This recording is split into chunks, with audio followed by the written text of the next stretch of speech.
එක්තරා යාචකෙක් Taman ජීවත් වුණු ප්‍රදේශයේ අසල තිබුණු දේවාලයකට ගිහිල්ලා ඒ දේවාලයේ දෙවියන්ගේ පිළිමේ ඉදිරිපිටදී බලාපොරොත්තුවෙන් ප්‍රාර්ථනයක් කරනවා. මොකද ප්‍රාර්ථනාව තමයි අනේ දෙවියනේ මට ස්විප් ටිකට් එකක් දිනවලා දෙන්න කියලා මේ යාචකයා ගිහිල්ලා තමන්ගේ යාචක කාර්යය කරනවා. මිනිසුන්ගෙන් ඉල්ලාගෙන ජීවත් වෙනවා.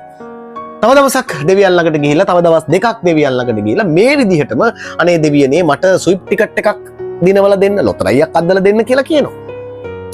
දින ගණනාවක්ම මේ දෙවියන්ගේ පිළිමේ ඉදිරිපිට ගිහිල්ලා කරපු ප්‍රාර්ථනාව ඉෂ්ට වුණේ නැති නිසා යාචකයා නැවත වතාවක් දේවාලෙට ගිහිල්ලා දෙවියන්ගේ පිළිමේ ඉදිරිපිටදී දෙවියන්ට බැන වදිනවා. අනේ මහා ලොකු දෙවියෝ මෙතන මෙහෙම ඉන්නවා. මම මෙච්චර ස්විප් ටිකට් එකක් දිනවලා දෙන්නකොට කොහොමට දිනවලා දුන්නද කියලා කියනවා.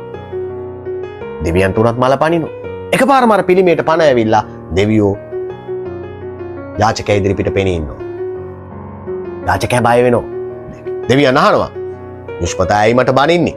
යාචකයා කියනවා අනේ දෙවියනේ ඔබ වහන්සේගෙන් මං ස්විප් ටිකට් එකක් දිනවල දෙන්න කිව්වා මට ඒක ලැබුණ නැති නිසායි මං කෑ ගැහුවේ මං පරුස වචනෙන් බැන්නේ කියලා කියනවා.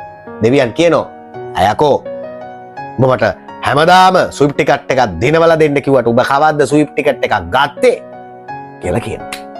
ජීවිතේ හැමදාම අපි ඉල්ලමින් බලාපොරොත්තු වෙමින් සිටියා මිස අපේ අරමුණ වෙනුවෙන් කවද උත්සාහ කරේ